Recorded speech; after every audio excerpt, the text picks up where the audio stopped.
주님은 우리와니라. 신약의 핵심은 성령님입니다. 신앙생활의 핵심은 성령님이에요. 성령을 빼놓고는 우리의 신앙생활을 말할 수가 없습니다. 성령의 은혜는 두 가지 모습이 있습니다. 은혜 받았다는 것은 성령을 받았다는 것이다. 이 은혜가 있어요. 여러분이 은혜 받았다고 할 때는 성령을 받았다는 고백을 그렇게 하는 겁니다.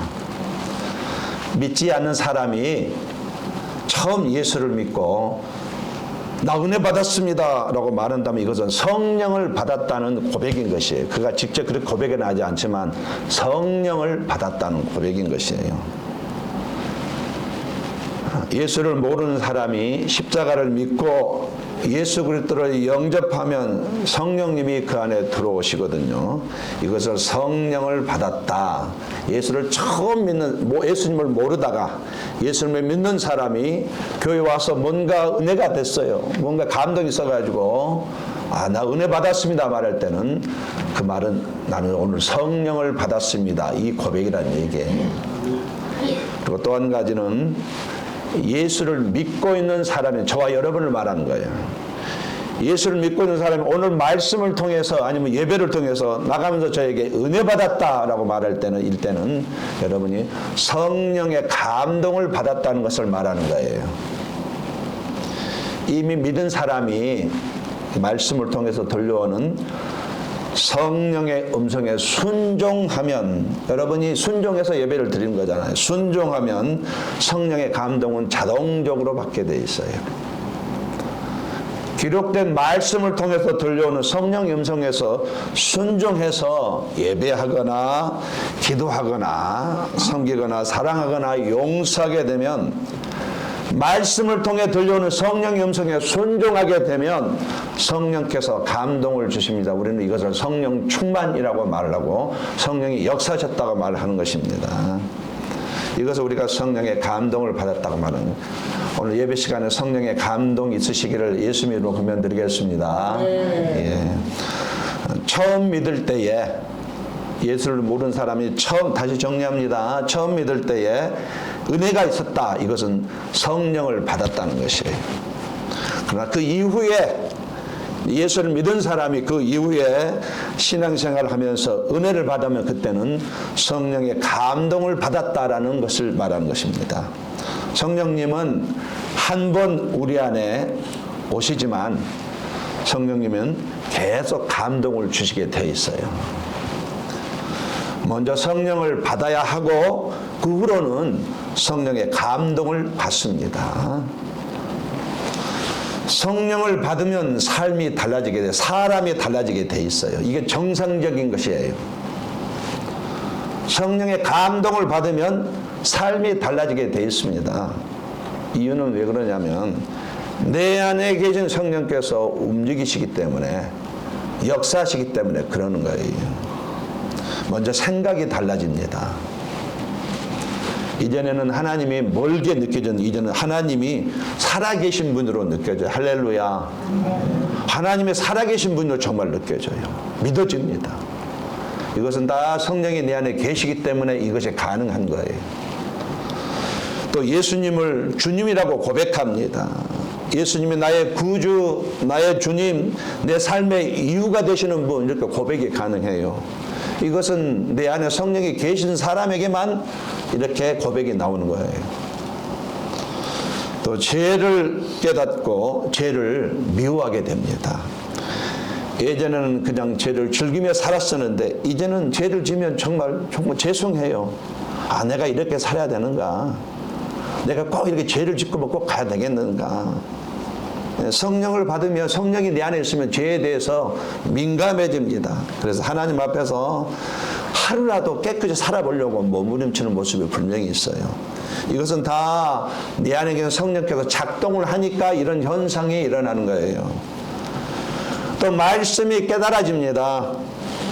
성경이 그냥 책이 아니라 하나님 말씀으로 믿어져요. 이것이 말씀을 들으면 마음이 요동하기도 하고 말씀대로 살아야 되겠구나 이런 생각을 갖기도 해요. 이것은 왜 그러냐? 성령이 내 안에서 작동을 했기 때문에 이런 현상이 일어나는 것이에요. 또 십자가의 의미를 깨닫게 됩니다. 구원의 확신을 갖게 돼요. 야, 내 죄값이 십자가에서 완전히 치러졌구나. 주님이 내 죄값을 다 치렀구나. 이것이 정말 믿어진다는 얘기예요. 나는 하나님의 자녀이구나. 이것이 믿어진다는 얘기입니다. 왜 그러냐면 성령이 내 안에서 작동을 하셨기 때문에 이게 가능한 거예요. 또 하나님을 사랑하는 마음이 생기기도 합니다. 이제는 세상이 더 좋았지만 이제는 하나님을 기쁘시게 하는 마음이 문득문득 들어요. 매일 그렇지는 못하지만 적어도 가끔은 내가 이래서 살아는 안 되는데 주님을 기쁘시게 하는 이런 생각이 드는 것은 내 안에 계신 성령께서 작동을 하셨기 때문에 이런 생각을 갖게 되는 거예요.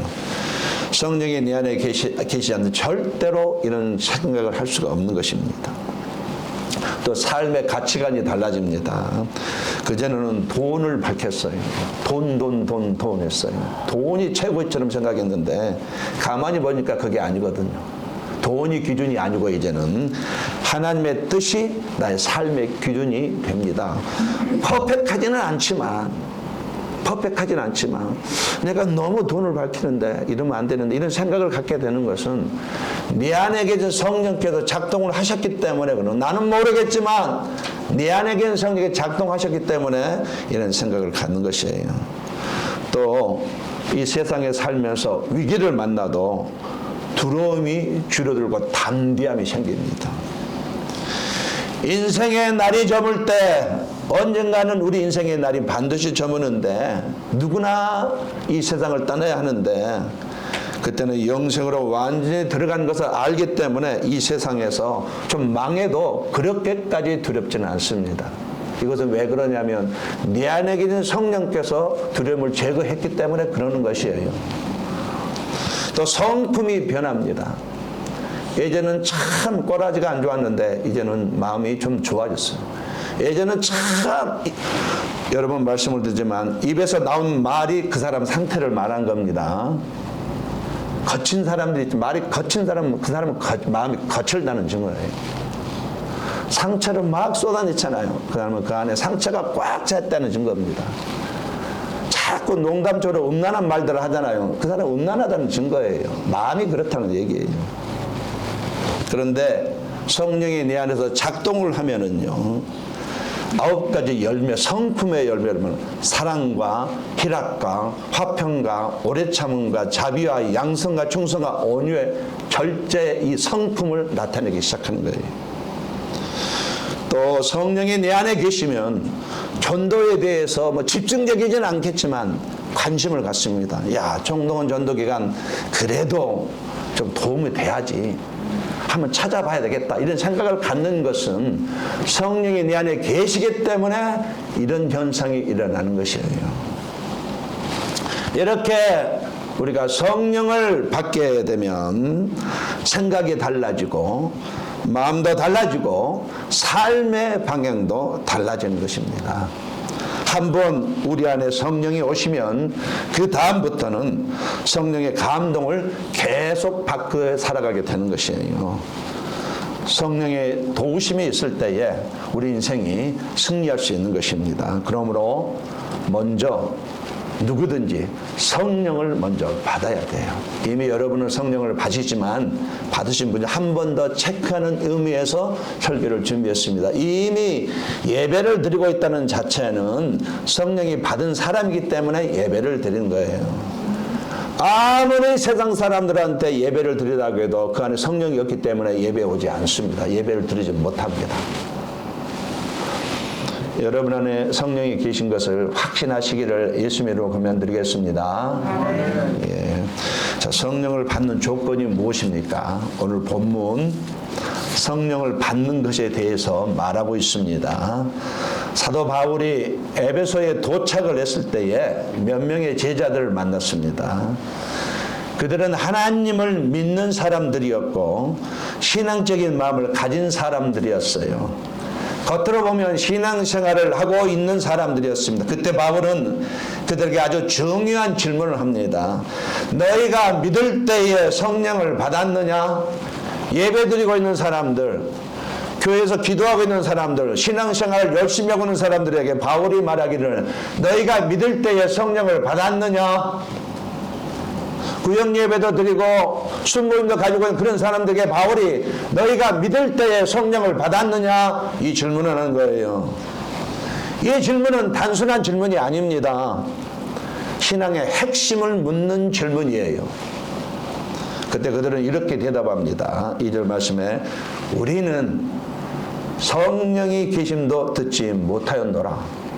예배를 드리고 있어요. 집군이 목사이고 장로임에도 불구하고 우리는 성령이 계심을 듣지도 못하였노라. 이렇게 말하고 있는 거예요. 이 사람들은 신앙이 전혀 없는 사람들이 아니었어요. 그들은 세례 요한의 가르침을 듣고 회개의 세례를 받은 사람들이었고 하나님을 믿는 믿음도 가지고 있었습니다. 그러나 한 가지가 부족했어요. 그들은 아직 예수의 복음을 분명하게 알지 못했고 성령에 대해서도 알지 못하고 있었다고 성경은 우리에게 말하는 것이에요. 신앙이 있는 것 같지만 성령 없는 신앙생활을 하고 있다 이렇게 말하고 있어요. 이 사건은 우리에게 매우 중요한 사실을 보여줍니다. 하나님이 왜 이 말씀을 우리에게 기록했을까요? 왜 이 말씀을 기록했을까요? 성령이 없으면 그것은 단순한 종교 생활을 하는 것입니다. 성경이 말하는 신앙은 성령과 함께 동행하는 삶이에요. 성령을 받고 성령의 감동을 받는 삶이 우리의 신앙생활이란 얘기예요. 예수를 믿고 성령을 받아야 진짜로 신앙의 시작이 된다라는 것입니다. 교회에 다닐 수 있습니다. 예배 드릴 수 있어요. 기도할 수 있어요. 봉사할 수 있습니다. 그러나 바울은 그에게 가장 먼저 묻습니다. 너희가 믿을 때에 성령을 받았느냐? 한번 따라서 너희가 믿을 때에 성령을 받았느냐? 예, 충격적인 말이잖아요. 열심히 목사로서 목회를 하고 있는데 열심히 당회원으로서 장로로서 당회원 활동을 하고 있는데 열심히 권사로서 재직회를 이끌어가고 있는데 그 사람들에게 너희가 믿을 때에 성령을 받았느냐? 그러니까 그런 사람 중에서 성령을 받지 않은 가짜가 있다는 얘기예요. 목사 중에도 가짜가 있고 장로 중에도 가짜가 있고 권사 중에도 가짜가 있다. 그런 의미입니다. 쉽게 얘기해서. 이 질문은 오늘 우리에게도 매우 중요한 질문입니다. 나는 교회에 다니는가? 나는 예배를 드리는가? 이것보다 더 중요한 질문이 있다는 얘기예요. 나는 성령을 받았는가? 라는 것입니다. 왜냐하면 신앙생활의 핵심은 성령이기 때문에 그렇다는 얘기예요. 성령이 우리 안에 오셔야만 신앙생활을 할 수가 있습니다. 그 전까지는 종교 생활을 하고 있는 것이에요. 성령이 우리 안에 오시게 되면 말씀이 살아있는 말씀으로 들리게 돼 있습니다. 성령이 우리 안에 오시면 하나님의 실제로 믿어지게 돼 있습니다. 그래서 성령이 없는 신앙은 종교 생활이지만 성령이 있는 신앙은 살아있는 신앙, 진짜로 신앙이다라고 말을 하는 것입니다. 그렇다면 이미 여러분은 성령을 받으셨지만 한 번 더 체크하는 의미에서 성령을 받으려면 어떤 조건이 필요하겠습니까? 첫 번째로 성령을 받으려면 예수 그리스도를 믿어야 됩니다. 4절 말씀에 요한이 회개의 세례를 베푸며 백성에게 말하되 내 뒤에 오시는 이를 믿으라 하였으니 이는 곧 예수라 하거늘 그랬어요. 바울이 성령을 받지 못하고 예배 생활하고 있는 성도들에게 에베소 성도들에게 예수 그리스도를 이제 다시 저는 다시 하는 거죠. 다시 예수님을 전합니다. 요한의 세례를 받은 사람들이었습니다. 요한의 세례는 회개를 준비시키는 시대였지만 이제는 예수 그리스도를 믿어야 된다. 너희가 예수를 믿어야 된다. 분명하게 전하고 있어. 예수를 믿어야 된다. 이렇게 바울이 전했더니 그들이 듣고 주 예수의 이름으로 세례를 받았습니다. 세례의식은 뭡니까? 나의 죄가 씻어졌다는 표시예요. 외적인 표시. 내가 새로운 사람이 되었다는 표시입니다. 이제 나는 예수 그리스도의 사람이라는 믿음의 고백인 거예요. 예수를 믿었다는 고백인 것입니다. 6절 말씀, 바울이 그들에게 안수하며 성령이 그들에게 임하심으로, 성령이 그들에게 임했다. 예수를 믿었더니 하나님의 영이 그들 안에 들어오셨다. 그들이 성령을 받았다. 그전에는 예배를 드렸어도 기도했어도 신앙생활 했어도 성령이 없었는데 이제 예수를 믿으니 이제 성령을 받았다라고 말하고 있는 것이에요. 우리 요한복음 7장 38절을 한번 같이 한번 읽어보겠습니다.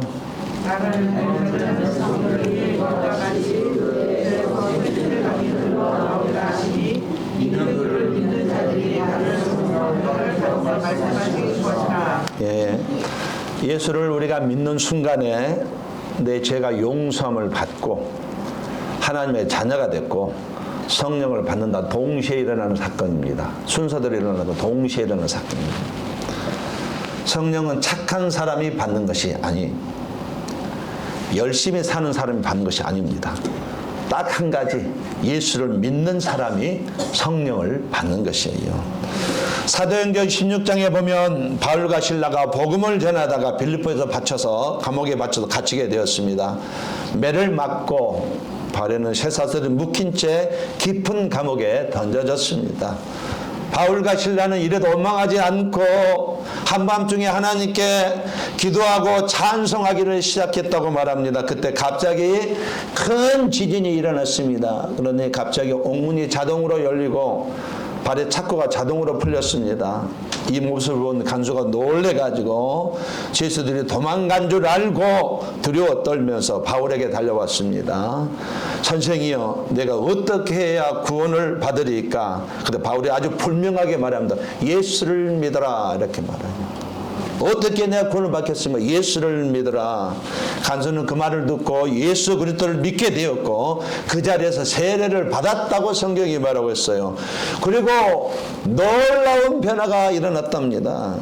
조금 전까지는 죄수를 지키던 간수가 이제는 바울과 실라를 집으로 모셔다가 그들의 상처를 씻어주고 음식을 대접했다. 이것이 같은 날 일어나는 사건이에요. 같은 사람이지만 완전히 달라졌다. 이렇게. 왜 이런 변화가 가능합니까? 사람 변하는 거 쉽지 않습니다. 사람 안 변해요. 정말 변하기 힘들어요. 그런데 왜 이런 변화가 일어났습니까? 그가 예수를 믿고 성령이 그 안에 들어오니까 이렇게 변한 거예요. 성령을 받으면 사람은 그대로 절대로 있을 수가 없는 것이에요. 반드시 생각이 달라지고 반드시 마음가짐이 달라지고 반드시 예배당 밖에서 삶이 달라지게 되어 있는 것이에요. 이렇게 예수를 믿으면 성령을 받습니다. 할렐루야. 이미 받으셨지만 그걸 한 번 더 체크하는 의미에서 이 설교를 준비했어요. 자, 두 번째로 성령을 받으려면 하나님의 말씀을 믿어야 한다고 성경이 말합니다. 사도행전 10장에 보면 고넬료는 로마 군대의 백부장이었는데 하나님을 경외하는 사람, 존중하는 사람이었다는 얘기예요. 기도도 많이 한 사람입니다. 가난한 사람을 도우며 구제도 많이 한 사람이에요. 겉으로 보면 매우 훌륭한 신앙인처럼 보입니다. 그러나 한 가지가 부족했어요. 그러나 아직 예수 그리스도의 복음을 분명하게 알지 못하고 있었습니다. 그래서 하나님은 베드로를 그의 집으로 보내어서 복음을 전하겠습니다. 베드로가 고넬료의 집에서 사람들에게 예수 그리스도의 십자가 부활에 대한 말씀을 전하기 시작했습니다. 예수님이 우리 죄를 십자가에서 죽으셨고 하나님이 그를 다시 살리셨으며 그를 믿는 사람마다 제사함을 받는다라는 복음을 전했습니다. 고넬료의 집에는 많은 사람들이 모였었어요. 그들은 베드로의 말을 매우 진지하게 듣고 믿었다고 성경이 말해요. 그때 놀라운 일이 일어났습니다. 베드로가 이 말을 할 때에 성령이 말씀 듣는 모든 사람에게 내려오시니 베드로의 설교 말씀을 듣고 믿는 사람들에게 성령이 임했다. 성령은 사람이 많이 모였다고 임한 것이 아닙니다. 하나님의 말씀을 듣고 그 말씀을 신뢰할 때에 믿을 때에 성령을 받는 것이에요. 말씀을 부분적으로 믿는 것이 아닙니다. 전적으로 믿어요. 신약 성경, 구약 성경은 전적으로 믿어야 돼요. 이게 때로는 말 같지 않게 느낄지는 모르겠지만 그러나 이것을 전적으로 순수하게 도저히 내 머리는 감당이 안 되지만 그러나 이게 하나님의 말씀이니까 믿어질 때에 이런 사람에게 성령이 임하고 성령의 기름이 부어진다는 얘기예요. 그래서 의심하지 않고 그대로 받아들이는 믿음이 필요합니다. 성령을 받는 사람에게는 분명한 한 가지 특징이 있습니다. 말씀을 가볍게 여기지 않습니다. 왜 그런가요? 성령님은 말씀을 통해서 역사하시기 때문에 말씀이 믿어지는 그 사람 속에 성령의 역사가 일어나는 것이에요. 하나님은 우리에게 말씀을 100% 신뢰할 때에 성령을 주시는 것입니다. 동의하시면 아멘 하시겠어요? 100%를 신뢰해야 돼요. 자, 이와 같이 성령을 받으려면 예수를 믿어야 합니다. 두 번째, 하나님의 말씀을 신뢰해야 돼요. 100% 신뢰해야 돼요. 마지막 세 번째로 성령을 받으려면 성령을 사모하며 구해야 합니다. 누가복음 11장 14절 말씀에 하늘 아버지께서 구하는 자에게 성령을 주시지 않겠느냐. 주님이 하신 말씀이에요. 하늘 아버지께서, 주님도 하나님을 아버지라고 부르는 하늘 아버지께서 구하는 자에게 성령을 주시지 않겠느냐. 성령은 사모하는 사람에게, 기도하는 사람에게 부어진다는 얘기입니다. 예수님이 부활하시고 승천하시기 전에 제자들에게 한 가지 말씀을 하셨습니다. 아버지께서 약속하신 것을 기다리라. 이때 제자들은 기다릴 형편이 아니었습니다. 기다릴 형편이 아니어서 두렵고 두려웠어요. 그런데 제자들은 주님의 말씀에 순종해서 순종할 수 있는 형편이 안 됩니다. 도저히 안 되는 상황이에요. 그럼에도 불구하고 주님의 말씀에 순종해서 다락방에 모여서 열심히 기도했습니다. 만약에 다락방에 120명이 모였다고 소문나면 당장 잡아들였답니다. 그러나 그들은 그래도 말씀에 순종해서 세상은 나에게 전혀 맞지 않지만 그래도 이게 하나님 말씀으로 순종해서 모여서 기도하기 시작했다고 성경이 말하고 있습니다. 마음을 같이하여 오로지 기도에 힘쓰더라. 하루 이틀 대충 한 거 아니고요. 오랫동안 여러 날 몇 날을 약속하신 성령을 기다리면서 간절히 기도했어요. 그들이 성령을 사모하며 기도하고 있을 때에 호련히 하늘로부터 극하고 강한 바람 같은 소리가 있어 성령이 그들에게 부어졌다라고 성경이 말합니다. 성령을 구하며 기도했더니 성령이 부어졌다. 성령이 부어졌다. 성령을 받았다. 성령의 감동이 부어졌다. 이렇게 말하고 있는 것이에요. 하나님은 성령을 사모하며 기도하는 사람에게 부어주시고 성령의 감동도 이런 사람에게 부어주시는 것이에요. 어떤 아이가 아버지에게 선물을 받고 싶어 했습니다. 그런데 그 아이는 그 선물을 하루만 말하고 끝나는 것이 아닙니다. 아침에도 아버지에게 아빠 그거 사주세요. 또 점심시간에도 아버지가 눈만 마주쳐도 아빠 그걸 사주세요. 또 저녁에도 밥 먹으면서도 아빠 그거 사주세요. 또 저녁에 이제 잠자리에 들기 전에 아빠가 기도해 주러 왔나 봐요. 눈을 딱 보고 아빠 사주세요. 그 다음날 아침에도 했을까요? 안 했을까요? 했어요. 아침 밥상에 아빠 그거 사주세요. 또 점심시간에도 아빠 사주세요. 또 저녁시간에도 아빠 사주세요. 저녁 잠자리할 때 또 아버지가 또 기도해 주러 왔거든요. 기도 끝나자마자 아빠 사주세요. 그 다음 날도 또 했을까요? 안 했을까요? 아빠 사주세요. 점심시간에도 아빠 사주세요. 사주세요. 정말 갖고 싶어요. 며칠이 지나도 포기하지 않고 계속 사달라고 했습니다. 왜 그런가요? 정말 원하기 때문에 그렇게 말해요. 정말 갖고 싶기 때문에 사달라고 조른 것이에요. 아버지는 그 마음을 알게 되었습니다. 그리고 어느 날 진짜로 그 선물을 사준 것이에요. 예수님도 바로 이 얘기를 우리에게 하셨습니다. 누가복음 11장 13절 말씀에 너희가 악할지라도 좋은 것을 자식에게 줄 줄 알거든 하물며 하늘 아버지께서 구하는 자에게 성령을 주시지 않겠느냐.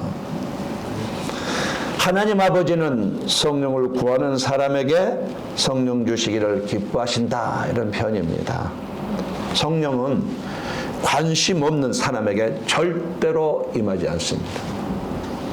성령의 역사에 관심 없는 사람에게 절대로 임하지 않습니다. 성령은 기대하는 사람, 사모하는 사람, 구하는 사람에게만 임합니다. 성령은 사모하는 사람에게만 임합니다. 그래서 성령을 받으려면 성령을 사모하며 구해야 된다, 이렇게 말하고 있습니다. 말씀의 결론을 맺겠습니다. 오늘 말씀을 정리하면 두 가지입니다.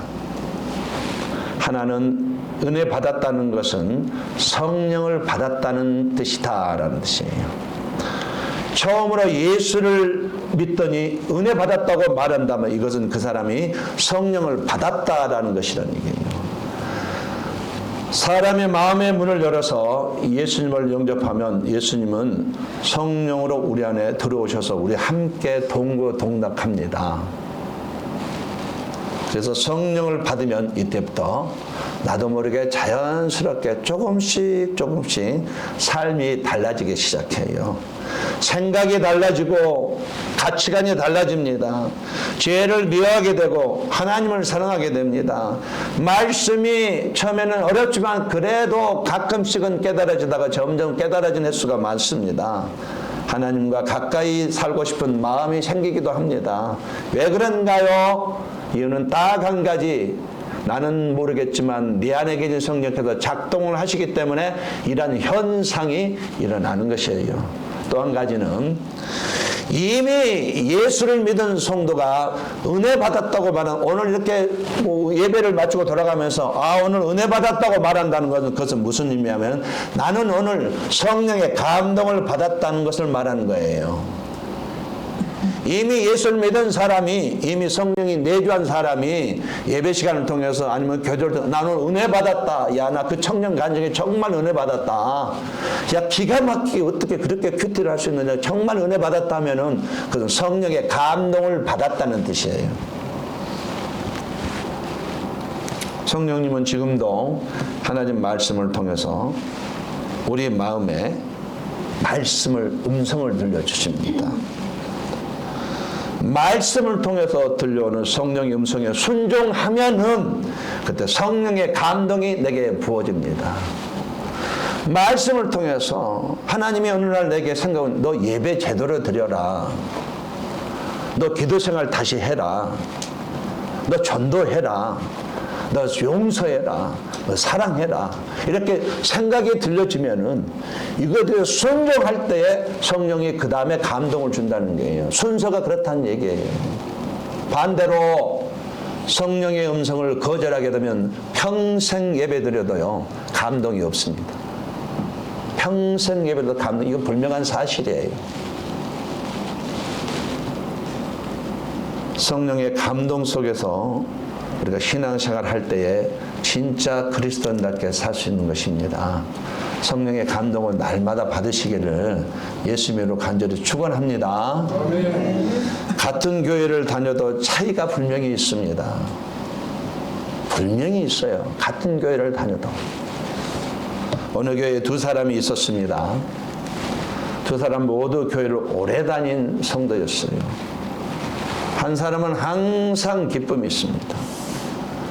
항상 어려움이 있어도 낙심하지 않습니다. 기도하고 말씀을 사랑하며 다른 사람을 섬기며 살아갑니다. 교회에 오기만 하면 교회 얘기를 해요. 좋은 얘기, 긍정적인 얘기해요. 우리 교회 이것이 부족한데 우리가 메꿉시다. 우리 교회 이것이 좀 연데 우리가 한번 해봅시다. 기도합시다. 주일이라는 것이 기적을 경험하기 아닙니까? 인간의 생각으로 깎아봐주면 기도 한번 해봅시다. 항상 이렇게 얘기해요. 근데 또 한 사람은 늘 불평을 합니다. 뭐가 어떻다, 뭐가 부족하다. 자기 눈에 보이면 자기가 하면 되는데 교회가 다니고 예배도 드리면 마음에 기쁨이 없고 평안이 없어. 얘기하면 항상 자기 얘기만 해요. 교회 와서 교회 항상 자기 얘기만 해요. 자기 알아달라 이거예요. 자기 얘기 좀 들어달라 이거예요. 하소연만 합니다. 전도를 합시다 이런 얘기 없어요. 항상 자기 얘기만 해요. 50년 예배를 드려서 한 변함이 없어요. 어느 날 누군가 물었습니다. 두 사람 차이가 무엇입니까? 라고 물었더니 그 교회 수석 장로님이 이렇게 말을 하더랍니다. 선임 장로님이 이렇게 말을 하더랍니다. 한 사람은 성령의 감동 속에서 살고 있고 한 사람은 성령의 감동 없이 신앙생활하기 때문에 이런 일이 이루어지는 것입니다. 정확한 대답을 하시더래요. 신앙생활의 차이는 다른 것이 없습니다. 성령의 감동 속에서 사느냐 아니면 성령의 감동 없이 자기 힘으로 사느냐 이 두 가지밖에 없습니다. 이미 저와 여러분은 성령을 받으셨습니다. 이제 남은 것은 앞으로 인생은 기록된 성경 말씀을 통해서 들려오는 성령의 음성에서 순종하며 성령의 감동 속에서 살아가면 되는 것이에요. 그럴 때 우리의 신앙이 힘이 있는 신앙이 되고 아무리 위기가 와도 그렇게까지 바닥까지 내리지 않습니다. 하나님의 인도하신 삶을 살게 되는 것입니다. 그러므로 권면 드립니다. 여러분 안에 우리 인사교에서 당신 안에 성령님이 계십니다. 분명히 계시는데 이분을 느끼면서 의식하면서 살았으면 좋겠어요. 부끄러움을 좀 알았으면 좋겠어요. 부끄러움을 알았으면 좋겠어요. 아무런 감각 없이 무지하게 살지 마시고 성령님은 분명히 부끄러움을 주심에도 아무런 느끼지는 못해요. 왜 그러냐면 성령의 음성에 순종하지 않으니까 감동이 안 부어지니까 가는 것이에요. 말씀을 통해서 들려오는 성령의 음성에 순종함으로 성령의 감동 속에서 사시다가 여러분의 본향 아버지 집으로 들어가시기를 예수님으로 간절히 축원합니다.